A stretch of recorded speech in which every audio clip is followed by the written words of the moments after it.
is a presentation of the iRacing Esports Network.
Those who take part in sport understand the closeness that comes with competition, and racing is no different.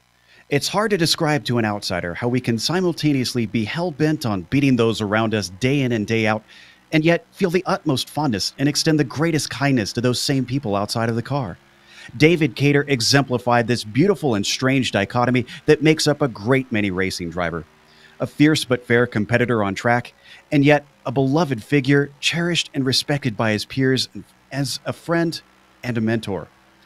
Today, we try our best to bring that memory to the forefront so that more could get to know the type of man he was, but also to help aid in the mourning with those mourning at his loss.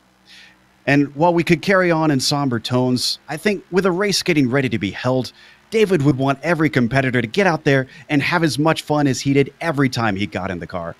So let's go racing. It's David Cater's final drive, and you'll see it all live here on the Global Sim Racing channel. Hi, I'm Joe Peak, and with me in the booth is Adam Young. Behind the scenes is our director, Sean Ambrose, and he's using cameras provided by Dougie Beard. Adam, it's fitting that we hold this race at Chicagoland. It's a unique track holding a race in memory of a unique individual. Yeah, Joe, it really is, you know, and Chicagoland, it has its own story. I mean, despite being one of the newer tracks in the U.S., only about 17 years old, back on the tail end of the big track boom in the 90s and the early 2000s. 1.5 miles in length if you ask NASCAR. If you ask IndyCar, it's 1.52 miles, and I guess they did that because they needed the 2 extra hundredths of a mile to have the closest IndyCar finish here ever. So that's one thing to look for here. Of course, it is a tri-oval shape, but you notice that backstretch really kind of curved. And, well, that could be some interesting things on the backstretch here. So with that, we're going to go ahead and take a lap around Chicagoland Speedway. Hello everyone and welcome to the Global Sim Racing channel. I'm Brian Yazek, taking you for a spin around the Chicagoland Speedway in the GSRC Chevrolet SS. Chicagoland is a 1.5 mile oval. The surface is worn out, and it gives you a lot of places to run. So here we go for your hot lap across the start-finish line, aiming for turn 1. Let it go down to the bottom, 203 miles an hour. Let it rotate the bottom right here, and then you're going to want to pick up the gas and drive it pretty much straight out to this wall to try to maximize your run. Now, if you notice, the backstretch isn't exactly a straight backstretch. It angles just a little bit, but down into turn 3, find that white line here on the bottom of the track. About 3/4 back into the gas, and then all the way back into the gas coming out of the corner. For your hot lap, you're probably going to see guys run all the way on the apron here, down across that line. No banking down there, so it's a little tricky. As the tires move on, Chicagoland gives you options. You can run right up here in this probably 3rd groove, if you split it up by the seams, straight off of the corner, a little squirrely on exit, but nothing you can't handle in the driver's seat. Down into turn 3, pretty much going to be the same story. You might see guys rock the 2nd groove, but the apex of the corner isn't set up to give you a very comfortable feeling, but still straight out of the corner, got a turn 4, and then here we go across the line. That's going to complete our lap guide here around the Chicagoland Speedway in the GSRC Chevrolet SS. I'm Brian Yazik. Enjoy the show.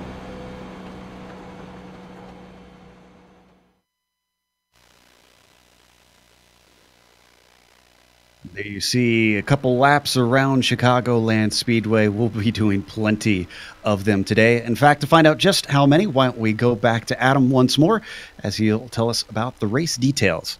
Yeah, and it's going to be an exciting one here for today. I mean, we're going to go 201 miles here for today, and that equates to 134 laps around Chicagoland.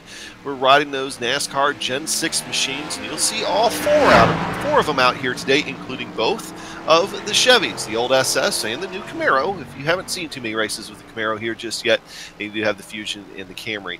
They will be using David's final Chicago set, so this is going to be a fixed setup race. And of course, we got to remember what this is for, and that's raising money for the Cater family and trying to help them out in their time of need after the loss of David. And the GoFundMe link is going to be in the description of the video you're watching right now. So whether it be $1, $10, $20, every little bit's going to help them out. So I highly encourage people to go hit that up, and that is in the description. Once again, the YouTube video below, if the button says show more, hit that, it'll give it to you. Absolutely, definitely encourage everybody to go and do what they can to help out with David Cater's family. And I can tell you that every driver who is racing here today, they asked them to donate in order to make it into the race. So not only has everyone who is here donated, but I saw a number of drivers before this race finally happened here that donated, even though they did not intend to race. So this community really has come together. And it's not just this community of drivers, but also David's team, which feels this loss really, really hard. And they've prepared a statement that I'm going to read for you now that they've asked us to put out. It says, "How does one measure a man? How do we define a legacy? How can you describe a legend? Many, if not all, iRacers participating in the open setup world at some point or another came across video posts, helpful conversations, emails, and practice sessions with David Cater. All of those serve to make each of us a little bit better at our craft, one patient answer at a time. How does one measure a man? A pillar, a backbone to the iRacing community since its beginning, David Cater is immeasurable. How do we define a legacy? All one needs to do is watch a race or a practice where open setups are involved, and they will find David Cater's legacy. His fingerprints are all over the iRacing open setup community. Some of them big, some of them small, but most of them big. How can you describe a legend? David Cater was kind, patient, passionate, selfless, and a leader. He was fiercely competitive and just as fiercely loyal. He made everyone around him better. David was willing to listen and willing to help at the drop of a hat. The list grows and grows. So how can you describe a legend? David Cater meant something to each of us. We all describe him uniquely. David will be greatly missed by family, friends, teammates, and competitors, all striving to hit the bar he set so humbly. Rest and race in peace, Mr. Cater. From Lowline Racing and Randall Falks Racing." And in line with the thought that we all describe David uniquely, because I did not know him closely myself, I've pulled together words from the iRacing community to share throughout this broadcast. It's a smattering of thoughts, memories, and thank yous from various members, and I hope it helps everyone watching this understand how important he was to so many. So we're looking forward to getting to share that with everyone. But with that said, we do have a race. We keep mentioning it, and I'm sure David would want us to get to the racing here. So let's talk a little bit about this. We've said it's open, or not open setup, it's fixed setup. It's David's setup out here, Adam. And the drivers have been talking a little bit about it. He said he tended to like it a little bit understeery, a little bit tight around here. So what does that mean at a track like Chicagoland? Well, that means you have to take care of tires. Tires are going to be a very big, important part here for today.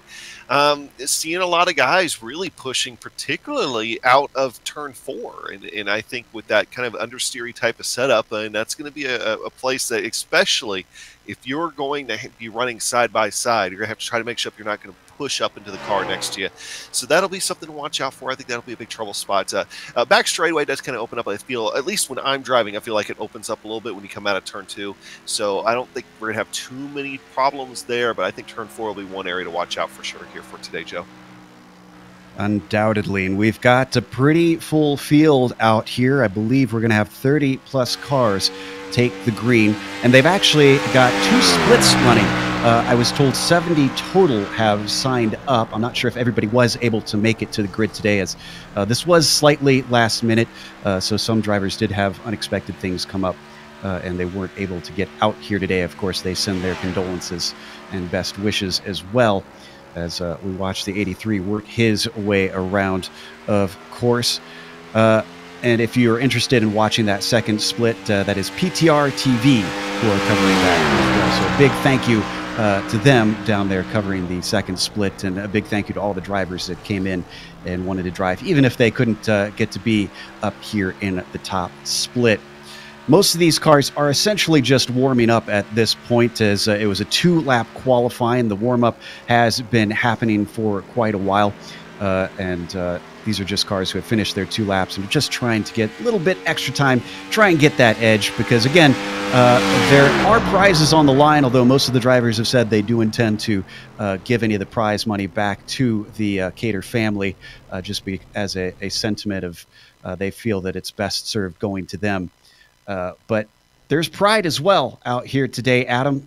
I mean, what does any racer want more than to get a win, no matter what race it is?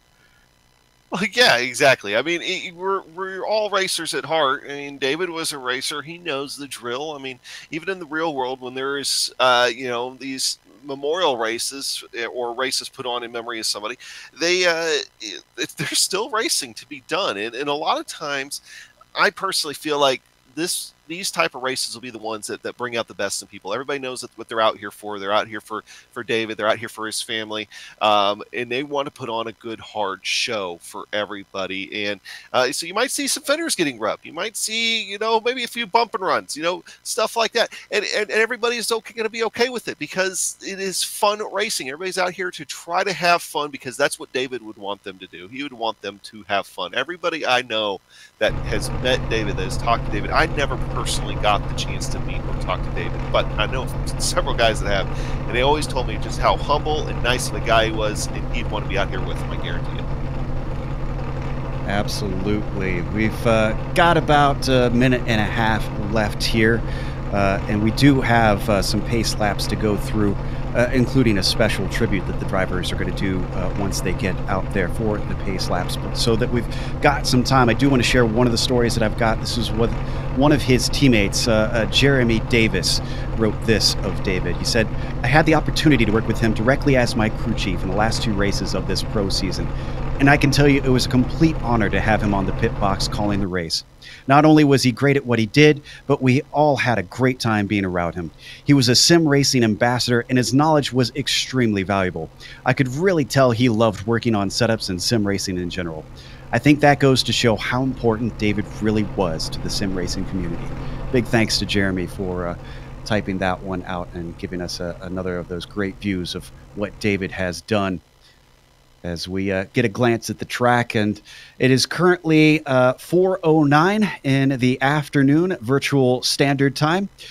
So the weather right now is looking a little bit warm on track, but actually pretty ideal conditions, 86 degrees on track. And I'm kind of taking your shoes here, Adam. You're usually our weatherman. Oh, I've done enough of it the past few Okay, weeks. all right. I'm happy to do it for you then. It is 65 degrees air temperature, so the virtual fans getting a nice day out in the Midwest, and very, very little breeze, so the cars shouldn't have to worry about gusts sending them out. Not even that humid out in the Midwest here, which I can tell you in the middle of a day, the day in May in Chicago, not terribly typical. I came from the Midwest myself. It should be a little bit more humid out there if they wanted to make it realistic. As well, if you enjoy oval racing, there's lots more oval racing that you can find on the iRacing Esports Network. So please, if you can, take a moment to hit the big red button that says subscribe here on IESN so that you can catch all the action. With that, qualifying is over, so let's go through our starting grid. It is going to be Casey Kerwin who will be starting on the pole, with Patrick Mallet starting in second. Row 2 has P3 being filled by William Anschoff, with Mark Nadeau starting in fourth. Todd Hendrick will be P5, and he'll be flanked by Jeff Addison in sixth. Ryan Hart starts row 4 and seventh, with James Heater in eighth and Scott Crump in ninth. Top 10 is rounded out by the number 1 of Reese Baham. Yeah, and going back to row 6, starting in 11th position here for tonight, behind Cody Griffin. Alongside him will be Bobby Childs. In row 7, Blade Witt, and then Tom Ump. Patrick McDaniel and Brian Sabari will make up row 8. Row 9 is going to go to Nick Hurd and John Lopresto. And in row 10 and 19th and 20th, you find Kyle Amon. And in our pal from the Major Series, Mark Herzog. In 21st, they've got Patrick Bayer with Jim Walton next to him in 22nd. Then it's Ian White starting 23rd. Michael Bianchini starts 24th, and he'll be followed by David Morin, who organized this whole thing. So a huge, huge thank you to David for putting this together. Kenny Lowry starts in 26th, with Adam Sweet starting 27th, and Jonathan Dickert 31st. I'm not sure why he is out of order there. Danny Jones, 28th. Roger E. Gregory in 29th. And Brandon Peters in 30th. So it looks like we will see 31 cars starting the race out there today. Still waiting for the pace car to take off, as we've just got a couple more drivers waiting to get out on the grid. Blade Witt, John Lopresto, Jonathan Dickert, still trying to make sure they've got everything ready. Obviously don't have to load a setup for this one. David Morin as well, waiting to make sure that we've got it all good to go. And it looks like everyone is out there, so pace car takes off for the first initial pace lap, and then the pace car will pull in, and the drivers are going to be going 3 wide in an homage to David and his family. And once the pace car pulls in, we are going to go quiet for a minute of silence in respect for David. So as they work their way out of 2, you get a good glance at how the backstretch is curved around here. And as mentioned, that's going to make it a bit interesting for some of these drivers that have gotten plenty of practice out here today, but it can still throw you for a loop, or you can cut that wall a little bit too close if you try to hug the outside. The Mustang pace car now comes around towards that pit entry. You can see most of the cars already trying to get into that 3 wide position. It is not an easy one to organize, so credit to all these guys trying to pull this together here. As the Mustang pace car peels in, we're going to go quiet for a minute of silence here at Chicagoland in honor of David Cater.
thank you for your respect for David Cater.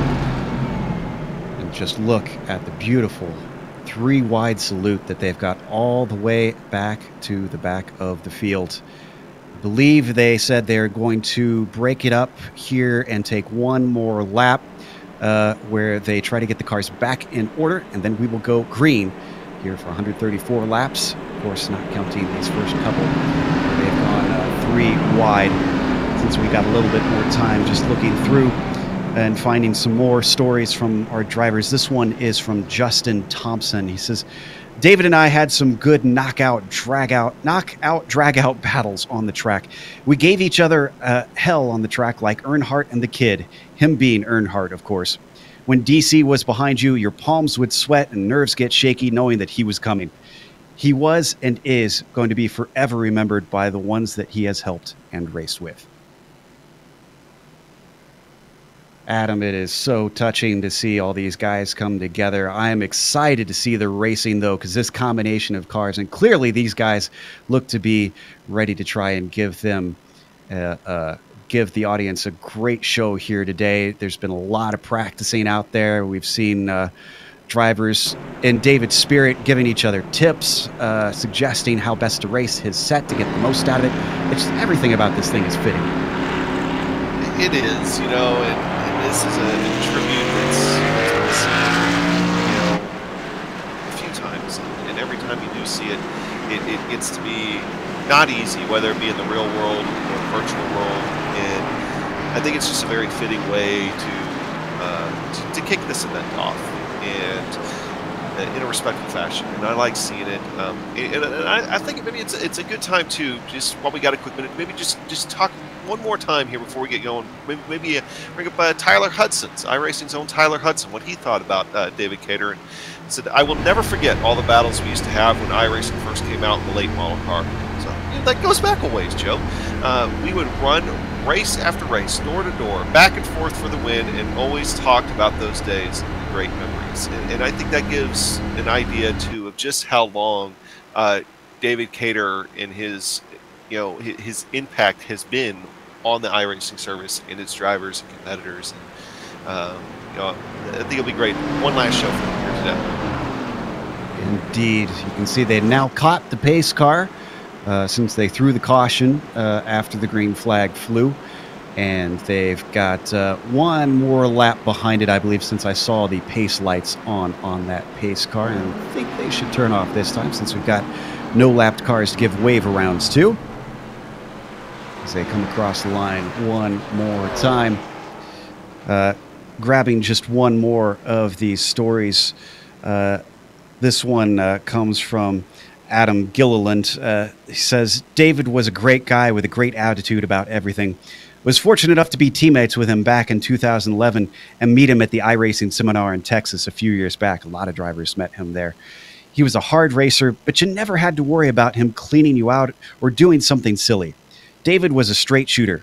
If he messed up, he'd be the first to tell you. No sugarcoating or beating around the bush, and I respected the hell out of that. You'll be missed. Rest peacefully, Bubba. A lot of drivers really do respect that sort of racing, that just giving it to you how it is and telling you exactly, what you did right and what you did wrong, because equal parts can be helpful to you. You can't always know all the good. Sometimes you have to know exactly how you can improve out there on the track, and that's one of the things that David seemed to be best at, according to a lot of people that knew him. All right, looks like the pace car getting ready to peel in now as we finally start to go racing out here for David's final ride here on the Global Sim Racing channel. Casey Kerwin now getting ready to go as the pace car peels off, and I think we might not actually be going green. It's not going to go green. I think what they're doing here is they're going to let everything kind of sort itself out a little bit, make sure that there's no inadvertent black flags from the tribute pace laps here, which would become apparent once the green flag comes out, and then let them get sorted out, and then they'll throw another quick yellow, and then we'll get racing here after that. Paul, Apologies that we've got a lot of caution here at the start. Hopefully we won't have this during the actual racing, but they obviously wanted to give the best they could to David and his family here at the start, and also make it fair for everybody out on the track. So while they get it sorted out with our second strong caution flag, we're going to take a very quick break here on the Global Sim Racing channel. Hopefully we'll come back with the first green flag racing that we have here in David's final ride. Stick around here on the Global Sim Racing channel.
Welcome back to the Global Sim Racing channel here on the iRacing Esports Network.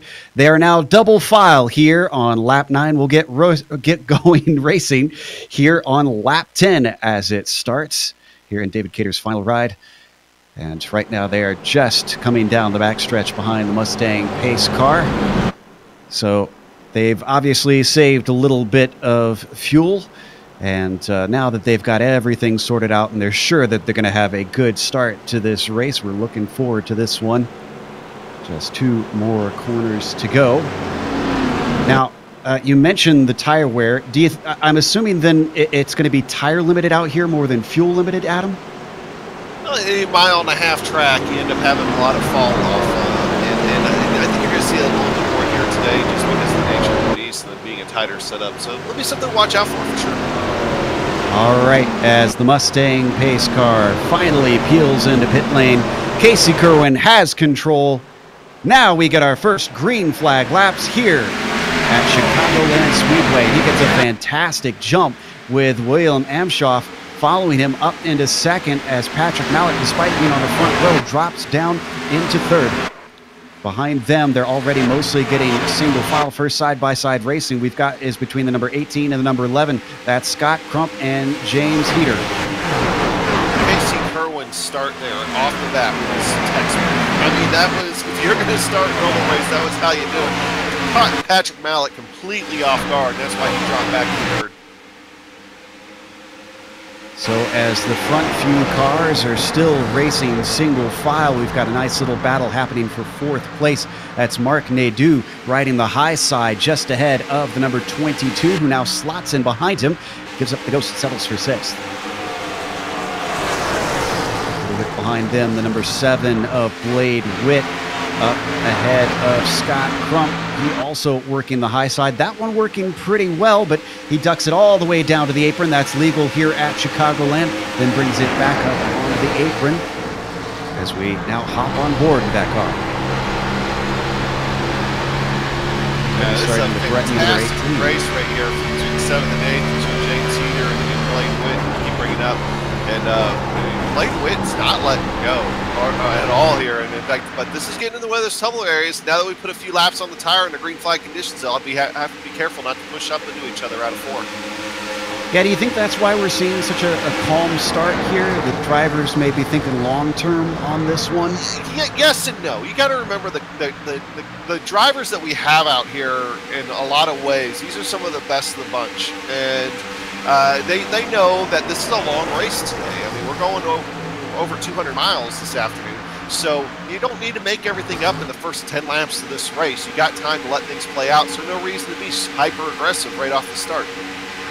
Mid-pack certainly get a little bit cluttered up here. We're watching Mark Herzog up on the high side of Cody Griffin. This is for 15th spot. They were racing side by side with Nick Hurd just behind them in the number 2 moments ago, but as they come off the final corner, they're starting to pull away. And once again, that high side looking like it carries pretty good speed off the corner. Let's see if Herzog can finally seal the deal down the front stretch. And yeah, Mark is going to be one of those guys we're going to have to keep an eye on here for this race. I mean, I've raced against him plenty in the majors in these Gen 6 cars, and he always, especially that Alliance, just that Alliance attitude, they'll really come in strong going in toward the tail end of a run, and especially in these mile-and-a-halves. He loves Charlotte. He loves catching people at the end of his runs in Charlotte. Looks like Griffin was able to fend him off and solidified that 15th spot. As we ride on board with Herzog. Just behind them, though, poor Nick Hurd seems to be falling backwards because now he is under threat from the number 80. That's Adam Sweet, trying to see if he can get one more spot. Going back up toward the front here real quick. James Heater is... Oh, we got contact. James Heater is involved in it. Didn't see the car he got into. That's Mark Nadeau, it looks like. Yeah, Mark Nadeau ended up getting high. He just completed the pass on Heater, and then Heater ended up being an unfortunate victim in that one.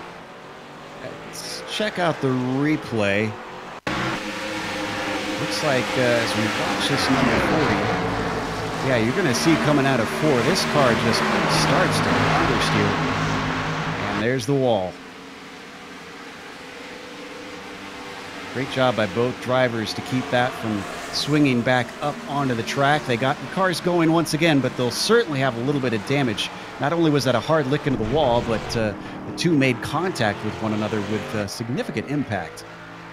Yeah, you know, and Mark Nadeau's Camry definitely looks a little bit on the rough side right now. And one thing to mention, even though this is a memorial race, in all essence, it's a fun race for these guys to celebrate the memory of David Cater. There are no fast repairs in this race, so that's going to be damage that they'll have to decide if it's worth fixing or not. And look at this. It is a pit party already. We didn't have too many green flag laps, only about 6 of them. And already, just about everybody heading on into the pits. Do we have anybody that stays out here? Oh, I think everybody's coming in. I think this will be, if you're going to experiment with taking 2 tires here, maybe two right sides, this would be when you would try to experiment with something like that. See if anybody does that or if everybody takes 4. Ryan Hartz, maybe? He's out quickly, and he's the first one to leave the pits. Looks like he's followed by Adam Sweet. And it looked like most of your front runners all took 4 tires, which is probably also the smart thing to do. A mile-and-a-half track, especially with this tire model right now, you're taking tires every chance you get. Well, we'll see if those gamblers manage to gain anything out of that as the rest of the field leaves the pits. You mentioned Tyler Hudson, one of the well-known names here on iRacing. Here's another one for you. Mike Willett chimed in on the legacy of David. He said, iRacing Hall of Fame, first inductee, no question. Please make this happen. You never had to guess who David was or what he was thinking.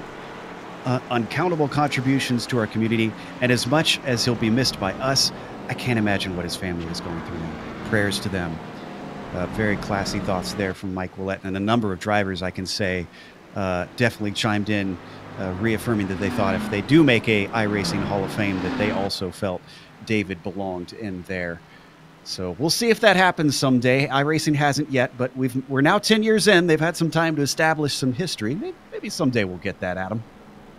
Yeah, you know, just a little virtual Hall of Fame. Why not? It's a virtual racing service, right? I think we could, we could talk them into making that happen.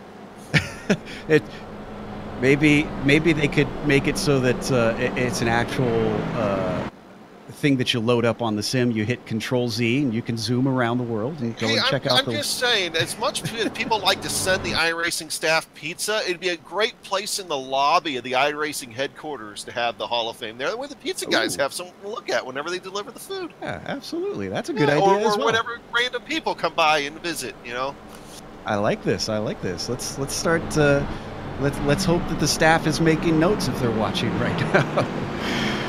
I also imagine guys like Gregor Hutu will probably be quick on that list to be included.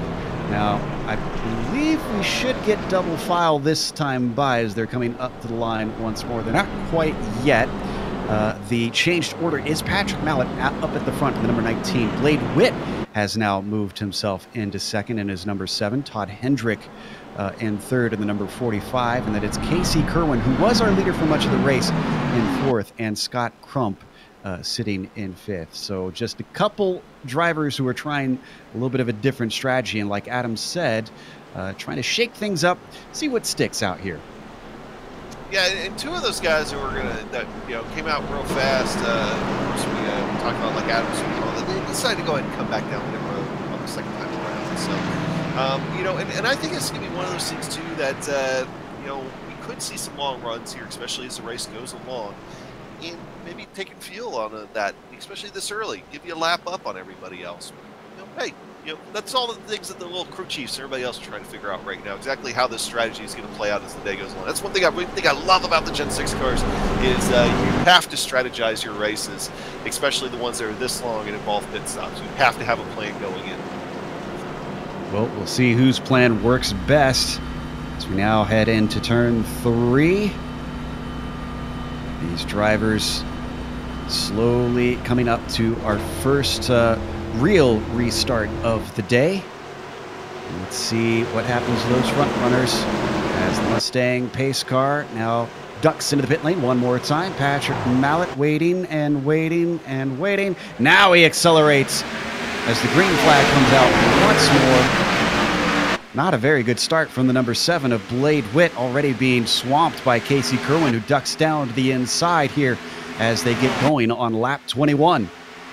Patrick Mallett was trying to take a page out of that Casey Kerwin book from the start of this race, and, well, it worked, but not for long. Kerwin already on his back bumpers ahead of the green.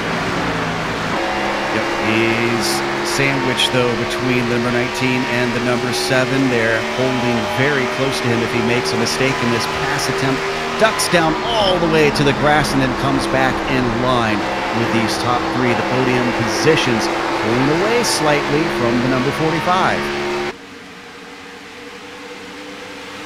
Down that curve, backstretch one more time, diving it in deep goes the number 14. Kerwin not interested in sitting in second for very long.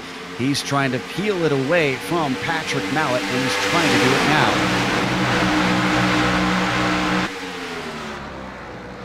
Down into turn 1, can't quite get deeper than the 19 this time, as it looks like Mallett looking to fight back, holding on to that first position. Popcorn spot goes to Blade Witt, just waiting to see how this is going to play out. He follows to the inside. It looks like he might now get second, as the number 14 is solidly in first.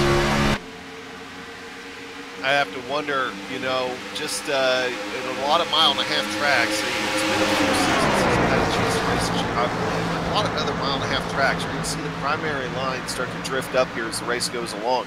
It's going to be who's going to be able to keep it on the bottom the longest, I think. And right now, Casey Kerwin, saw there the short little 6-7 lap run. He never left that white line, and he was one of the only guys that didn't start drifting up. So we'll see how long he's able to keep it here on this next one. So you see them taking a little bit of split lines down the front stretch, some of them staying up on the bacon, some of them ducking down to the flat of the apron. Got a little bit of a battle behind these guys in 6th. This is Reese Baham with Cody Griffin climbing all over the back of his car. And you might notice that it has gotten a little bit darker. The cloud has come overhead. And Adam, I've called multiple races now with the new weather and lighting system on the roadside, but this is my first one on the oval side. Yeah, you know, and actually mine too, but I've been able to read up on it quite a bit. And, you know, and especially with my background, my meteorology background and everything, I've been wanting to see this forever. The next step is going to be actually having, like, real weather involved within, like, rain and all that. But right now, we get the clouds, and the clouds will change the track surface by heating. Because, well, now the sun isn't beating down on that little place. And it's something you're going to have to catch on to with this dynamic weather. Big moment back there. Yeah, that was the number 1 of Reese. He just slammed into the outside wall. He was being overtaken by Griffin. Now he's able to keep going, but he's sure pancaked the right side of that thing. If we can get a replay from the car behind him, William Amshoff, I think, was riding up behind him. He's coming out of 4. This is there it was again. We can try and watch one more time so we can get the perspective of the car behind. That should really show us how violent of a slam this was. Mid-South driver, not able to get by immediately, but as we come back live, he's now already overtaking the number 1.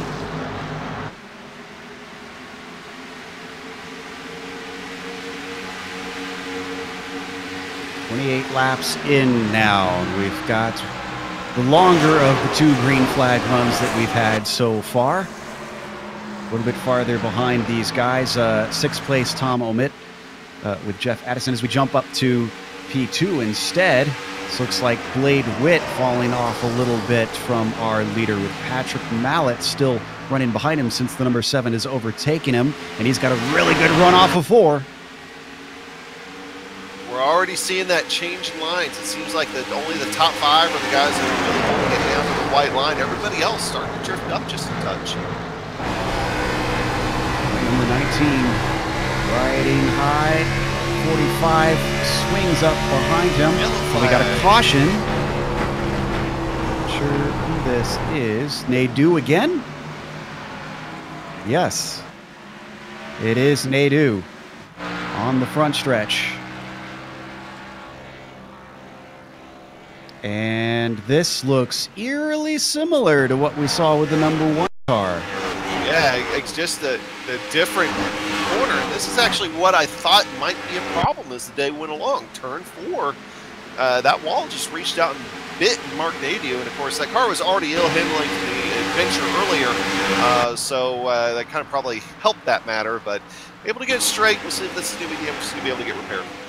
And we might not want to show the replay so we don't embarrass him too much, but he lost the car heading into the pits as he spun it out trying to slow the car down. So it is definitely not handling the way he would want. He hasn't lost a lap yet, but with that extra spin, he is certainly going to lose it in the pit stops, which are happening right now, being led by Casey Kerwin. One more time, a string of cars as every single driver decides it's best if they get fresh rubber. There's no limits on how many sets of tires they can take in this race. 14 looks like he solidly is into his stall, but the number 15 of Amshoff is not. He had to back that one up. Let's see who gets out first among our competitors. Looks like our leader, Casey Kerwin, is going to be in and out the fastest of any of them. So as the rest of the drivers exit pit lane and catch up to the pace car, we're going to take another quick break here on the Global Sim Racing channel. We'll be back after this.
Welcome back to Chicagoland Speedway. We're watching Cater's final drive, and once again I want to remind everybody that the GoFundMe link to help donate money to help out David Cater's family as they deal with this time of loss is down in the YouTube description. Please, if you can, or if you care about David Cater or his family, or you got help from him, consider giving something as a thank you to them for all that he did for the iRacing community and what special memories he gave everybody for so many years. We are going to restart on lap 35 here at Chicagoland as the Mustang pace car now gets ready to peel off once more. Kerwin going to be your leader. He waits patiently. A lot of drivers waiting quite a bit before they get on the power. The number 14 back up into the lead. Patrick Mallet has done a good job of keeping with him through here, and Todd Hendrick slots into third behind him. The number 11 of Scott Crump's got a great run, but can he take it off the corner? He's going to look to the inside, Adam. Yeah, you know, their front 1-2 file up front until you get to third and fourth with Todd Hendrick and Scott Crump. Scott Crump trying to edge out Hendrick as they come out of 4, but that outside line and that run is going to have the advantage there for just a moment. And don't forget, you got just behind these two, you've got Cody Griffin and Blade Witt going to be coming up hot up the tails as long as they run side by side. And they're still running side by side as that number 11 is just not able to make it stick. Griffin now rocking up right behind them as we look out the back of Scott Crump. Coming off the corner one more time, right's a little bit higher this time. Yeah, Griffin's back in. I think he thought he was dirt tracking through 4.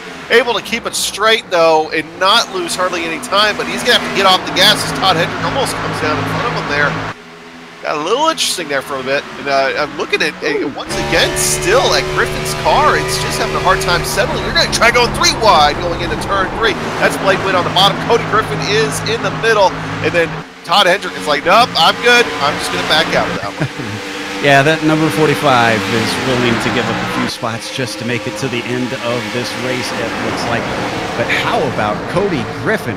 Really on a charge here today. He's all the way up to 4th. He started in 11th. That is quite a climb. Poor Todd Hendrick's not done yet because now the number 6 of Tom Omit is behind him, although he drops back after an initial run. Meanwhile, the number 7, I'm starting to see him blink on my screen. I think his connection is not looking very solid. Yeah, it looks like he's dropping just a touch. He was doing a little bit of that in qualifying, but it balanced out. So we'll see if it balances out for him again here. Hey, don't forget, we got another big mover out there, and I know I'm going to talk a lot about him here today because I'm just so familiar with him. But Mark Herzog, he started this way back in the field. He's up to 8th. So Mark, using his knowledge, having run plenty of these oval races, to climb within the top 10. He's disposed of William Anshoff. Next on his list is going to be Tom Omit, who we were talking a little bit earlier about. Yeah, just saw some sparks kick up off Mark Herzog as he brushed the wall. Yep, better get off him before we put the commentator's curse on him, Joe. Indeed, he's lost quite a bit of pace, and now Amshoff is all over the back of him once again as they come off of 4. He's got a nice little run, but mostly covering the inside. The 57 comes back up to the high side, and William has to back out of that one. Well, meanwhile, going back up toward the front, Blade Witt right now making a move. He's trying to keep that 4th spot away from Cody Griffin, but Cody Griffin fighting hard on the outside. This is going to be our first, I think, real good test here now to see how that outside line's starting to come in. Is Cody Griffin's able to do anything with it here? And in fact, I think he's going to give up the ghost to kind of slot in behind him here. Number 3 regroups, but he doesn't drop too far back. I have to say, I'm pretty impressed with Cody, the way that he's been moving forward here in the middle of the race. And Blade Witt was doing the same not long ago. So I wonder if this is the ebb and flow of the tires a little bit, or maybe the line that each of these drivers using going in and out, depending on where you're trying to stick the car. But the number 3 still hasn't made a second attack. He's waiting patiently, looking for an opportunity and seeing if a weakness gets exposed by the number 7. We'd be remiss if we didn't mention that Casey Kerwin continuing to lead this field now has almost a second gap now between him and Patrick Mallet. There we see our leader running a very solid race so far. Hasn't been challenged too much. He had to retake the lead after some alternate pit strategies set him backwards. And Oh, let's go back to 11th place. Jeff Addison and a close little fight with Brian Sibery and Ryan Hertz. They were almost 3 wide for a moment. The 22 there you see on the high side is Ryan Hertz, still trying to fend off Sibery. Down low, and the 27 washes up and gets out of the power.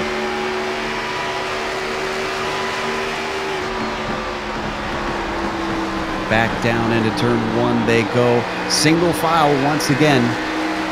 Up ahead of these cars. If we get an off-board shot, you might notice that Mark Herzog is no longer ahead of Amshoff. In fact, he's dropped back into the clutches of the number 18 of Heater.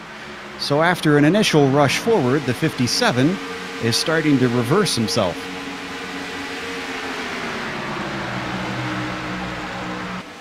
And for that, I'd like to apologize for the brief commentator's curse that apparently we vexed him with. But he's still out there running strong. He'll get it put together here. Another guy that I'm watching that we've been talking about too, that's kind of seems like he's sliding back just a touch, has been Cody Griffin. He's fallen off the back spoiler of Blade Witt, and now fallen back to where Todd Hendrick has been able to try to sneak a few peeks. I don't want to be able to actually take a peek, but sneak a few peeks. Back in 12th, we were watching this battle earlier. Addison still trying to fend off from Sibery. He just got passed by Ryan Hertz, who has been moving forward. And they split up a little bit down the back stretch. Their car off the grass. That is Nick Hurd. Nick Hurd in the inside wall. When I believe Nick had problems earlier on in this race as well, as he comes back to the apron. That was a simple understeer moment by the number 2, heading up into the outside wall of turn 2.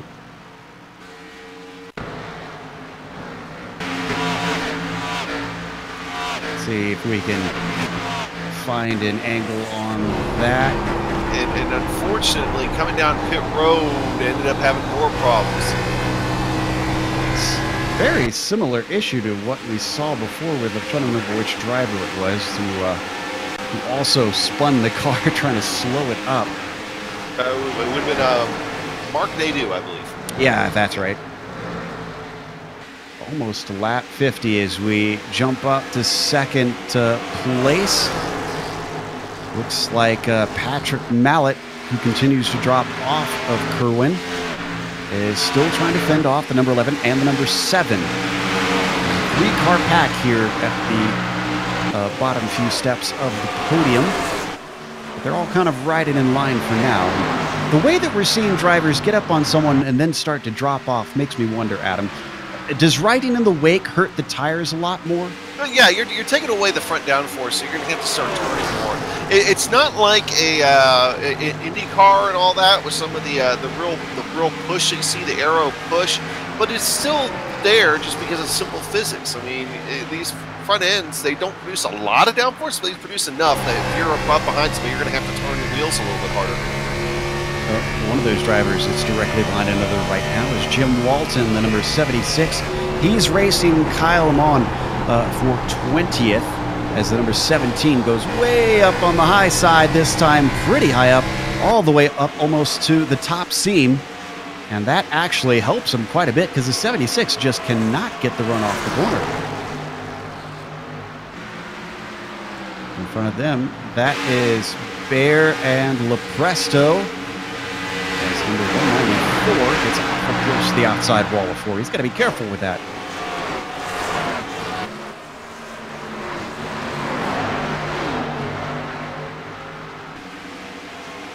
Those two get it settled out. Now, so let's check back in on a battle that we were watching a little bit earlier. This is for 12th. Once again, they're side by side. Addison on the high side in the number 94. Ryan Sibery down on the low side, still trying to get by. Earlier, he was racing with Ryan Hartz, but Hartz has left them behind and already passed multiple cars. Well, these two are left scrambling amongst each other. That number 80 behind them that we can't see since we're on the hood of Sibery is, or actually, no, we were riding on Sweet, were we? No, we were riding on Sibery.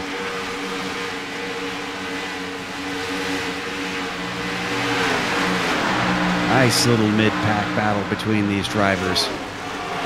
And I have to say, we keep hearing from drivers, Adam, about how people talk about how David was a fair driver. And I'm seeing a lot of that today. There is nice, clean racing, but hard racing. Yeah, these guys still aren't giving each other an inch. I mean, I'm watching Tom Oak right now pinching down Amshoff a little bit, but I mean, only a little bit. I mean, he was still giving him plenty of room to race, and it's respectful out there. It's great. It's just the type of racing that you like to see in these Gen 6 cars here so far. And now, because of it, we're getting a really nice long green flag run, and these guys are really starting to feel out what's going to happen with the tires as the race goes on. Absolutely. We're getting ready to start lap 56 here. We're watching Amshoff there. He's in the white and black machine. We ride on board with the number 6 of Omit. A fantastic run off the corner for the number 15, but can't quite do anything with it. And coming up like a rocket ship, here comes Ryan Hartz.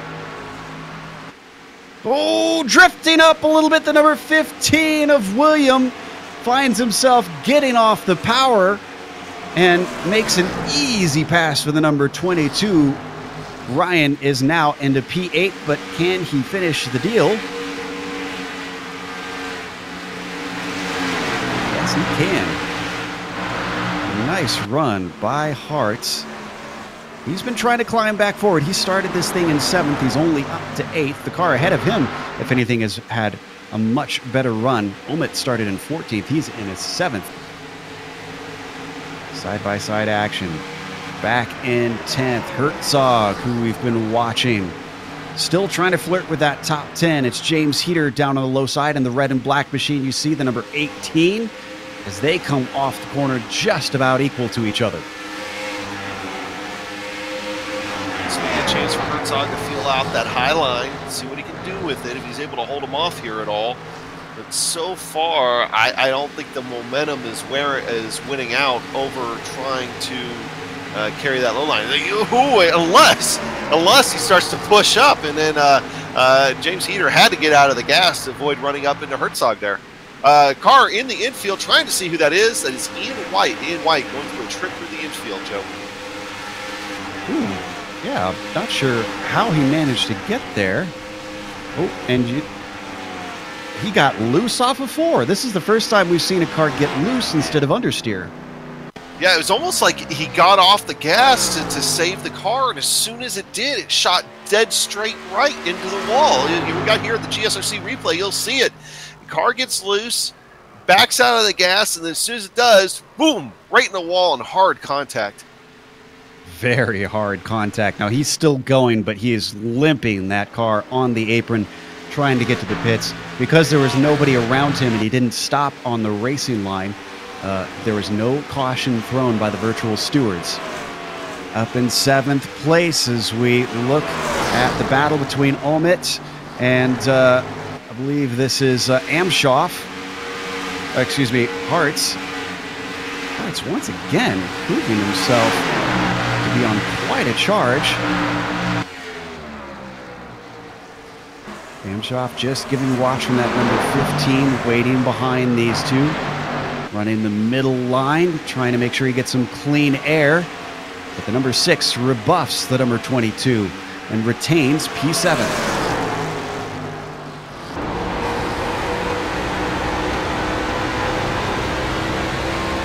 Right on board with the number 15 now, watching ahead.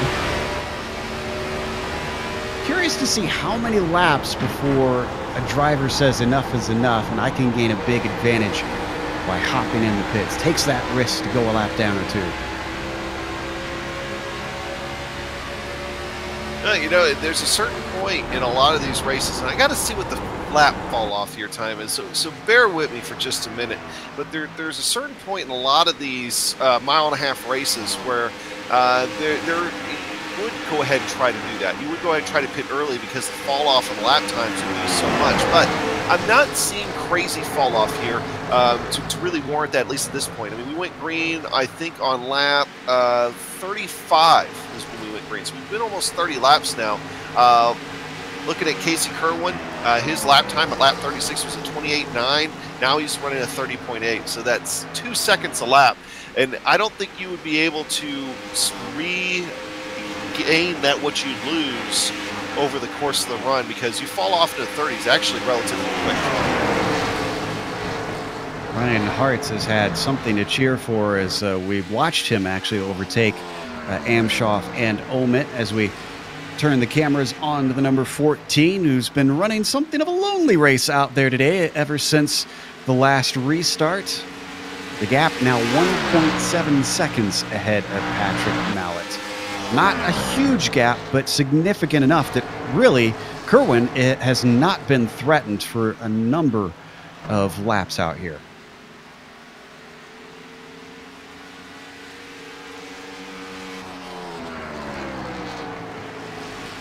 Tell you what, back in 11th, don't forget Adam Sweet and Mark Herzog. Now, Herzog has fallen back slightly. He gained a bunch of spots, and now he keeps dropping one lap after lap here. Ooh, because he has a moment trying to collect the car off of 4. 57, losing Adam Sweet, who started 27th and has had a phenomenal run. But check out the number 94, Jeff Addison. He started this thing in 6th. Somehow he finds himself now down in 13th and working on trying to get past the 57.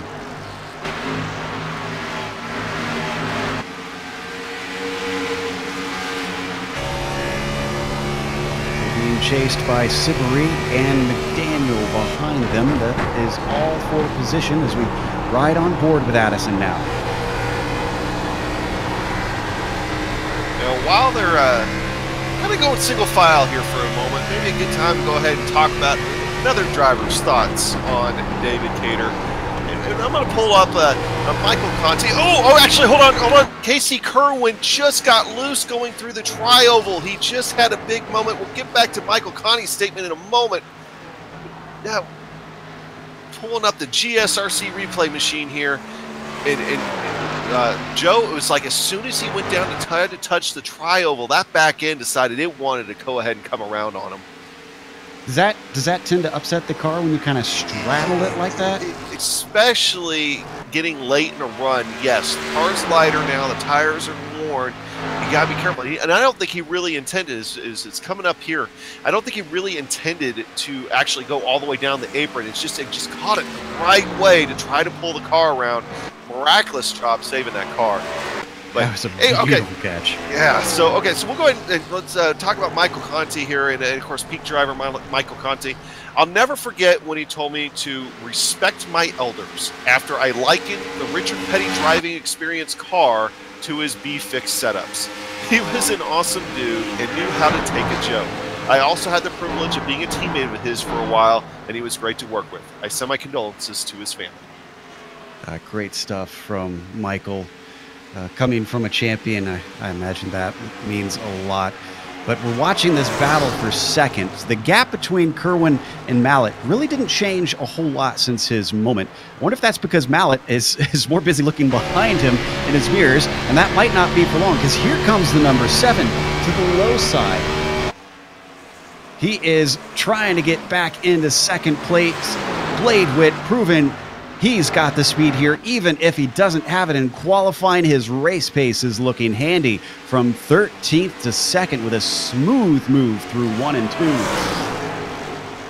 Just to give you an idea, Patrick Mallet's last 3 laps have all been 31s, while Blade Wit, actually, they've all been 31s as well, but just fast enough to be able to complete that pass, and maybe even fast enough that might be able to try to pull away from him here. But it's still Casey Kerwin, despite his moment that he had, still running really good laps and faster than those guys. So I don't know if he has anything for Casey Kerwin here just yet. We are on lap 72, which means we are past the halfway point of this race. And this has been by far our longest green flag run. as we jump down to 9th, and now this is a close side-by-side battle as cars come together. What timing! The 9 tries to catch it. The 18 tries to catch it. He's able to stay pointed forward. So does Tom Omit. Oh, no, James Heater loses it back on the track. That's going to bring out the caution. Thought that James Heater had it, but I guess with dirty tires, he tried to gun it as he got back onto the oval portion. Here's the initial contact, Adam.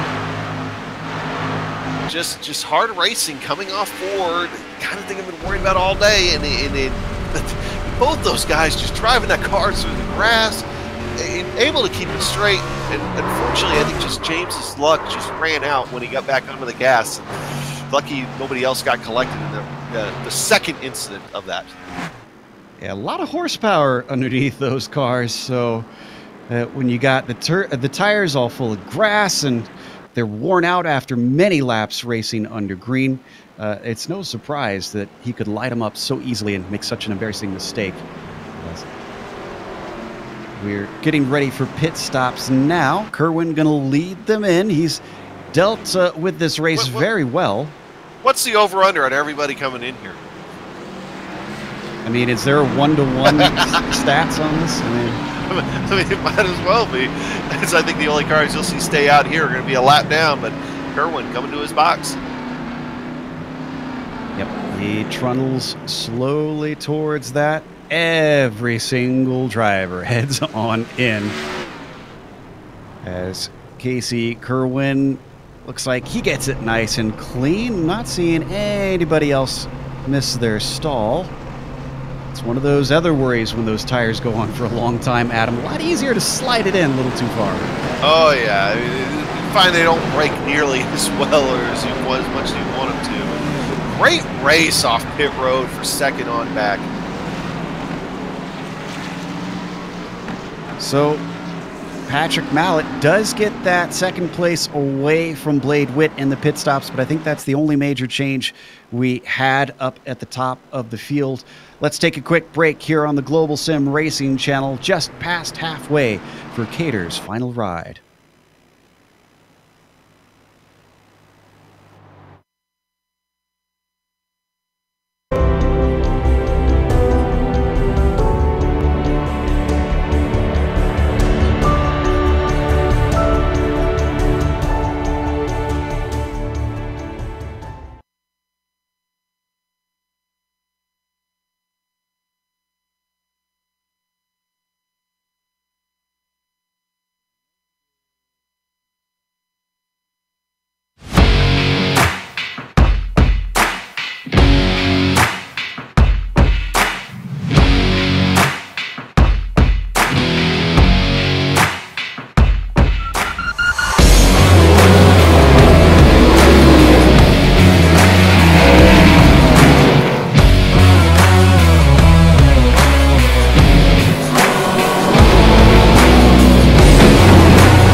Welcome back here to Chicagoland. We're watching Cater's final drive on GSRC being broadcast over the iRacing Esports Network.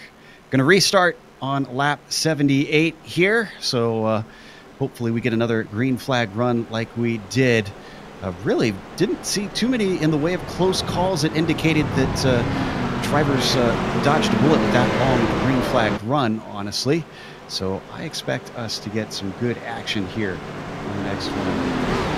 We might have some drivers talking to us if we do get another yellow flag, some people that would be willing to share memories of David Cater if we get the opportunity. But in the meantime, we're going to go racing one more time here as the Mustang pace car peels into the pit lane, and Kerwin leads them away yet another time. But this time it looks like the number 19 with a much better start, holding the number 14 honest as they now head through 1 and 2. Oh, don't think that Mallet hasn't been taking notes from Casey Kerwin and how his restarts have gone here, and that's his best restart yet here today. Pretty straightforward going back until you get to about 5th position. Todd Hendrick having to slide off Scott Crump. He's got Cody Griffin back there as well. It is a log jam back here because don't forget Ryan Hart's in that mix. William Amshoff also, who've been flirting with the top 5 all race long. That number 22 in particular has been very hot. So has Cody Griffin. They finally get it sorted out and all go single file, but they're not far away from one another. Amshoff can look the inside down into turn 3. Nope, he backs off of it, stays behind Scott Crump.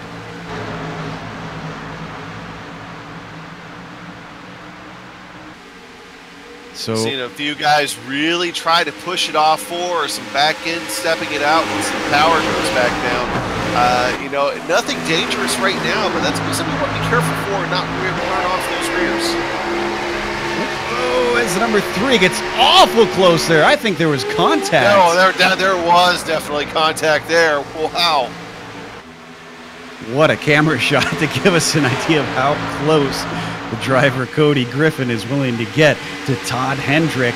Once again, he's putting that nose down to the left rear quarter panel of the number 45, but now it's in front of him as he dives it in deep into turn 1, but a little bit too deep because the 45 is going to get the shot off the corner.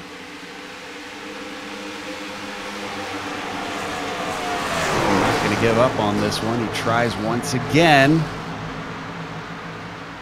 That number 3 looking really strong on the way in. And then looking at Ryan Hart's back there trying to make that. For a moment it was 3 wide when Cody Griffin went down to the apron. And Cody Griffin had such a good run down there. He's going to pull out in front of both those guys. And now Ryan Hart's, he's taking Todd Hendrick out, and he's going to go ahead and probably clear him by the time they get to 3. Hart's really sold Hendrick a dummy there. He saw the opportunity because Hendrick was stuck up on the high side, did the exact same thing that Cody did. So move the number 22 up to 5th now. But all that battling has put a gap between Cody Griffin and the 3rd place driver, Blade Witt. He's been riding just behind Patrick Mallet since the drop of the green. They've been trying to keep up with Curran, but it's been to no avail. That number 14 has just looked so solid out there today. We've really only seen one mistake from Casey Kerwin. Admittedly, it was almost a race-ending mistake, but he made good on it.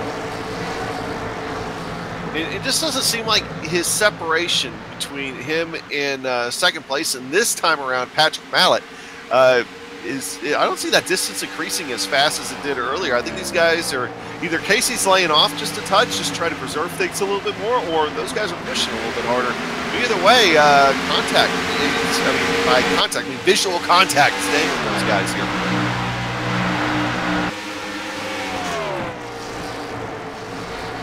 Down through 1 and 2. Through once again as we jump back a little bit farther to Cody Griffin once again. Number 22 was right on his bumper for a couple laps there as we were watching 2nd and 3rd, but he's now backed off, probably thinking about exactly what you talked about earlier, Adam. Just try not to get too close to that wake.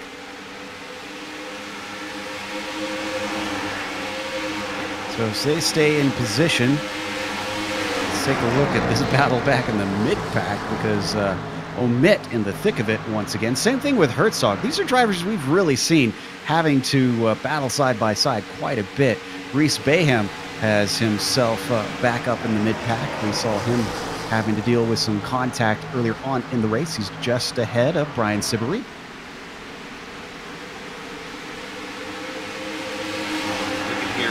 Nick Hurd fans, he's been out there just trying to run laps after his earlier problems. He made contact with the wall back on the pit road again.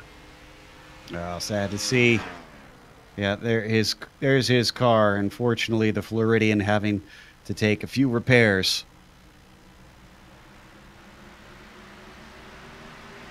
So let's jump back to that 11th, 12th, 13th, 14th battle. Omit's back on top of the 57 once again. Not doing anything with it. He had a great run down to 3, and he's going to use another good run as he tries not to slide up into the back corner of the 57.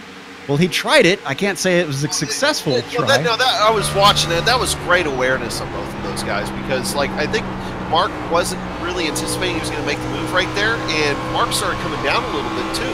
And at the same time that Tom was kind of coming in there and going up a little bit, but they both realized they were there at the last second, able to back out of it. Not only back out of it, but back out of it, both of them not cost each other a lot of time. So kudos on them. That's great racing. Side-by-side action behind him. Sibbery was down to the inside of the number 1, but it looks like Reese was able to carry that speed up to the high side and deny the 27 for now, but Brian's not giving up on it. He tries the low side once again through 3 and 4. Up to the tri-oval. Let's see if he can finally seal the deal, and I think he's got it now. A clean pass from Sibbery. And, considering, how his race has gone, I mean, he's only up 3 positions from where we started this thing, but he's had himself a pretty eventful day. McDaniel is well going to overtake the number 1. Reese just not able to stop the bleeding, although he's trying now. Oh, wow, now he's stopping the bleeding. Look at him come back to the front of the number 25. Patrick McDaniel keeps the nose low, sees if he can try to use that low line to make it stick, but I don't think that's going to be the case quite here.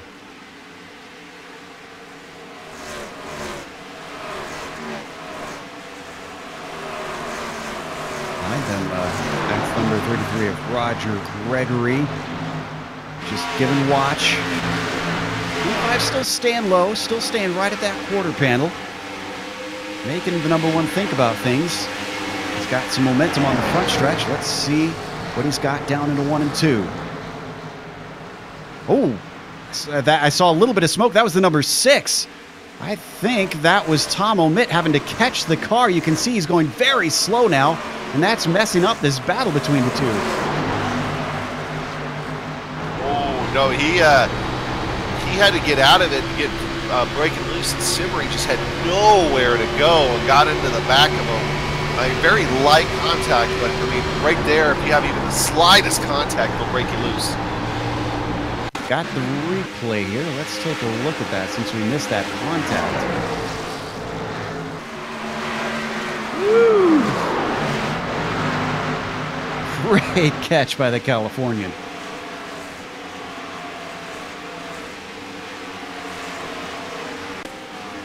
And as we come back live, the 6, that slide must have made the tires angry because I watched him come off of 4 looking really shaky. And the number 33 is already looking to take advantage.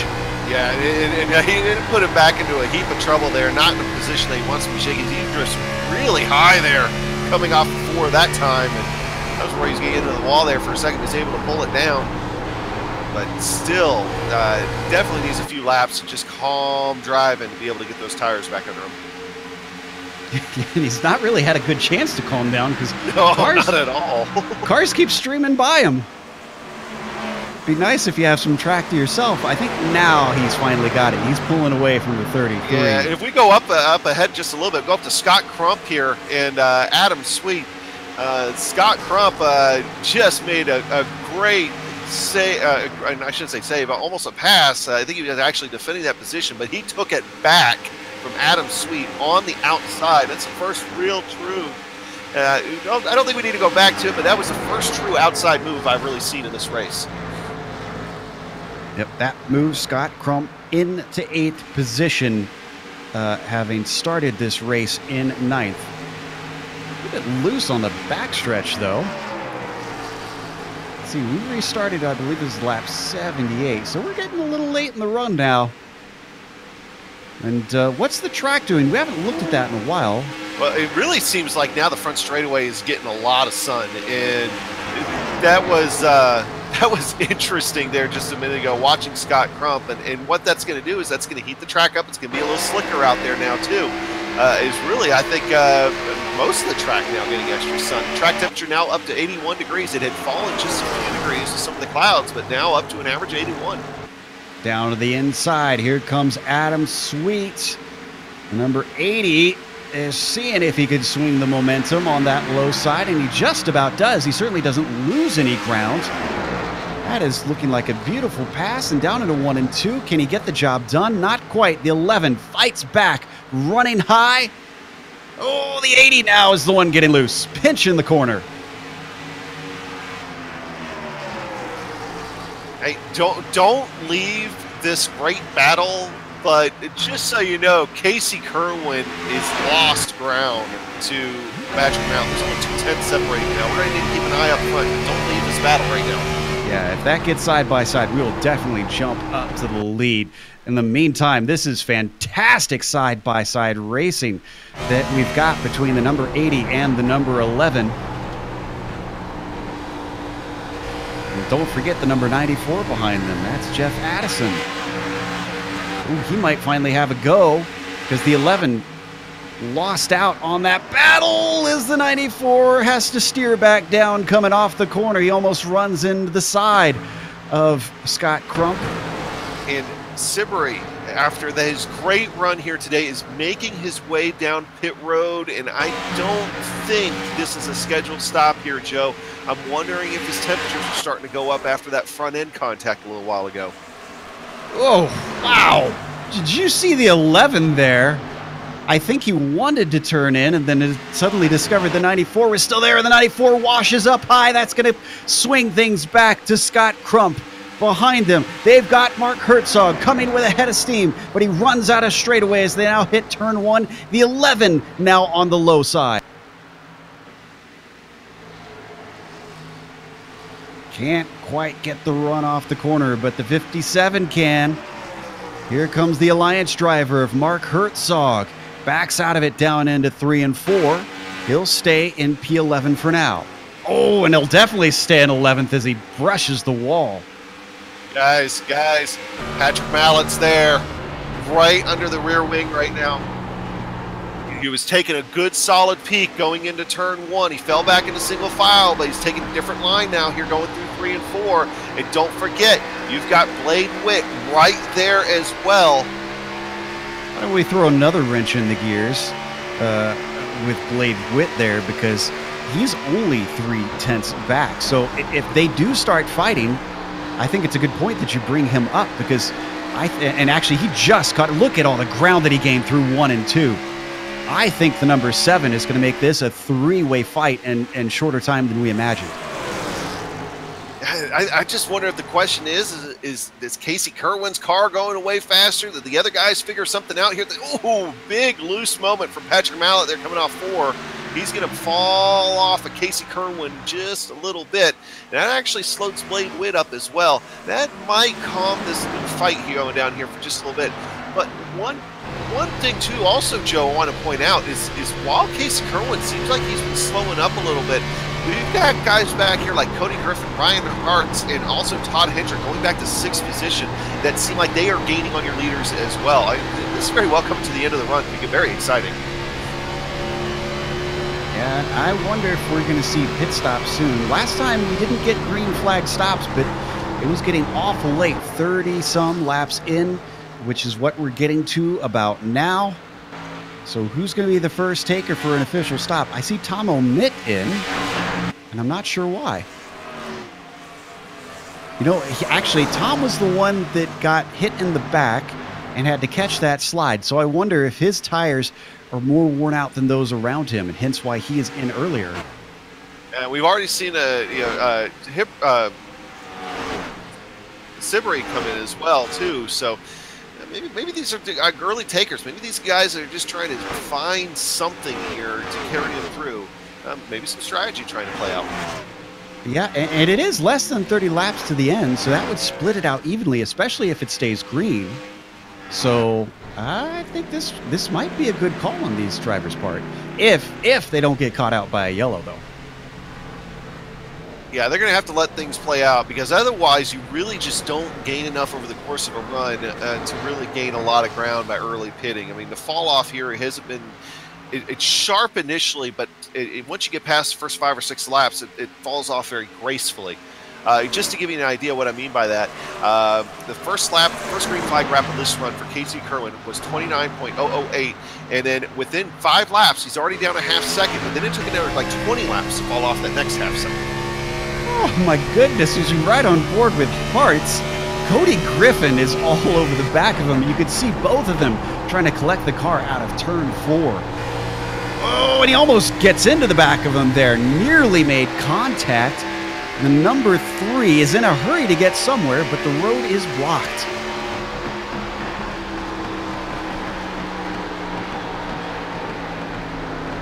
And he's in the hurry to get into the pits. If he can catch the car, get it, Cody. It's sideways. He's trying to bring it back together, and I think he gets it in time. My goodness. That is the most stylish pit entry I've ever seen. I would say that David would be proud of that moment. Yeah. Let's watch that one more time.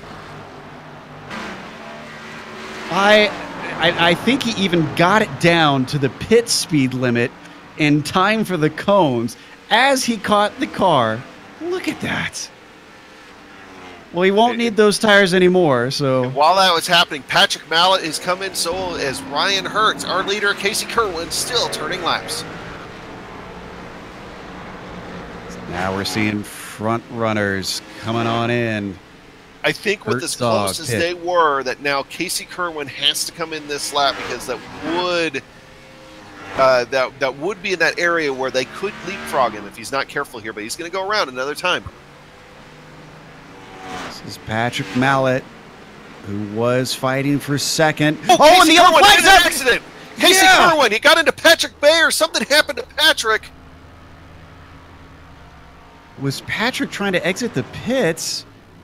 No, Patrick had an incident a long ways before this initially. He got the car straightened out, and it broke loose on him again under acceleration, and Casey Kerwin was just there and had nowhere to go. Okay, so we'll have to back up a long ways here. Patrick Bayer, the number 194, tried to come into the pits and initially missed them, which is what set this whole thing up. This is the incident, the contact that puts Casey on his lid.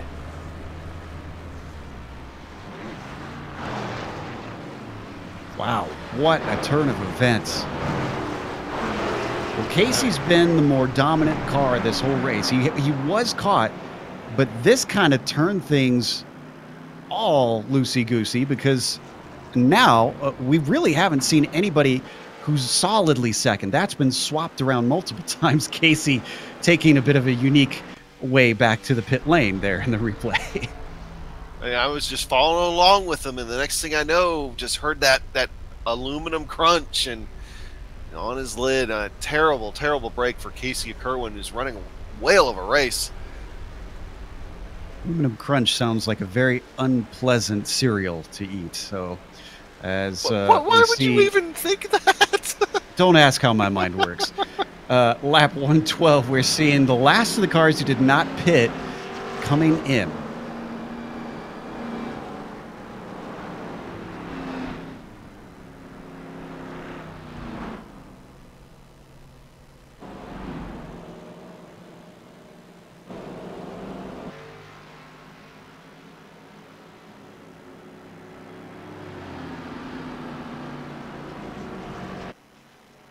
Apologies for a brief moment there. I had to fix an issue real quickly, but we've got only a few laps to go now here in this 134-lap race. If you're just joining us, you're watching Cater's Final Ride, which is an homage to David Cater, who recently passed away. And again, if you can, go take a glance in the YouTube description. There is a link to a GoFundMe that is to help David Cater's family deal with this time of loss. Of course, he left behind quite a few people there that care for him, not just his family, but his teammates, friends, and many other members here on iRacing. And some of those people that he left behind include the likes of Garrett Mashburn, who has been waiting in our ready-to-interview room as we pull Garrett in here during the caution. Garrett, I know you had some involvement in trying to bring this race together. Tell us a little bit about your involvement in David Cater. Did you know him personally? It's like Garrett's got to get his mic set up here. We'll give him a second to see if he can get that working. He's been watching the broadcast here along with the rest of you out there. Garrett, do you have a copy? It looks like Garrett unfortunately doesn't have his mic set up, so we'll pull him back as we watch the last of this caution work its way through. We do have some words of other drivers here that we pulled from the forum. The drivers had listed lots of memories and thoughts and feelings about David, their involvement with him. This one is Robbie Vrabel. He said, it didn't matter if your I rating was 100 or 10,000. License class was rookie or pro. He was always willing to help somebody in need, including myself. His tips were something to remember forever that I still use to today. I can honestly say I'm deeply touched and full of sadness. For people who haven't had the opportunity to spend time with David, you certainly missed out. Those who have had the opportunity to know David are very, very lucky. What a positive way to see things. We've talked so much about the loss here today, but I think that's a really good point, Adam, that we need to remember what we had with people like David and the positive influence they've had not only on us, but on so many other people. Yeah, you know, and that's the thing. It's when you lose somebody like David Cater, you know, it's not so much of thinking about who can replace him or something like that. You know, you're never going to be able to replace somebody like that. But what you can hope for is that he served as an inspiration to somebody out there that can attempt to try to, you know, go out there and make their mark in the community the way he did. It doesn't even necessarily have to be exactly what David has done, even if it's just the inspiration to go out there and make a difference in the community of iRacing. Because if you think about it, Joe, I mean, iRacing is, I mean, we're a good, solid community that is, what now, about 40,000 deep as far as the registered users for iRacing. And it's not like a large city, but it's still a small city. And we've got all different personalities, but these cities, they need leaders. And that's what David Cater wants to a lot of people. Very much so. The leadership that he showed has been talked about. We even mentioned some of the words from the drivers earlier about what his sharing setups, sharing tips on building their own setups did. Just everything that he did to change this community. You can see that some of the drivers have now taken a wave around. So what does this do now that we've had some pit stops broken up by this yellow flag, as well as our leader being taken out? Well, your leader is now Jeff Addison in the number 94. Patrick McDaniel is in second. John Lepresto, there's a name we haven't really mentioned up at the front that much. He's in third. Scott Crump in fourth. And Danny Jones in fifth. These are your gamblers, Joe. These are the guys that took the two tires, try to get the quick caution, hopefully here at the start, but long enough to where everybody else has to come down pit road. They're trying to get the track position, and we'll see how it's going to work out. Got to be careful on these restarts. Absolutely, which is happening just now as the Mustang pace car peels off. And the number 94 has control. The 25 tried to jump it, but he timed it wrong. And look at that. He's going to be swamped by the number 83 and the number 11 on either side of him, going 3 wide down the main straight. And they both get by. Move the number 83 of John Lopresto up into second. Oh, but he almost squeezes into the 11. A little bit of contact, actually, it looked like there between the 11 and the 83. They're tight going down 3 and 4. Up on the high side, Scott Crump carries the speed. He takes back that second place. Power move. Oh, they in fact, Scott Crump's going to have his eyes set on the lead here, and Jeff Addison. Down to the inside, the number 11 has his nose slightly ahead. With less than 20 laps to go, we've got a battle for the lead. They want a quick caution, but they don't want to be the caution. Yeah, absolutely. And 11's got it. Look at him send it down into turn 3 and take it away. Blade Witt now joins the party as he moves into third, rocking up behind Jeff Addison. Jeff looking back on the number 11, seeing if he can retake the position, setting up the car in the slipstream of the number 11. They've all gone Leinster now. Your new order is Crump, Addison, Witt, Lopresto, and McDaniel for your top 5. Boy, they accordion again, coming off 4. Scott Crump has to dive to the inside, protect against Blade Witt. Blade Witt on the fresh tires. On board with the number 83 as we watch the side-by-side battle between Addison and Witt. I think the number 7 might have it now. And yep, he has cleared the number 94.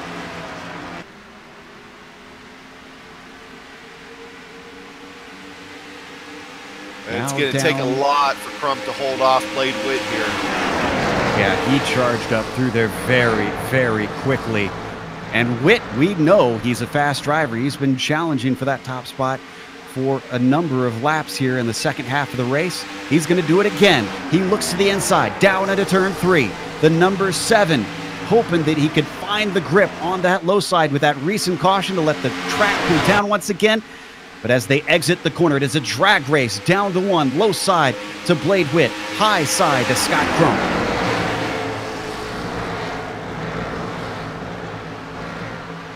Neither of them really losing ground to the group behind, even though they're all single file.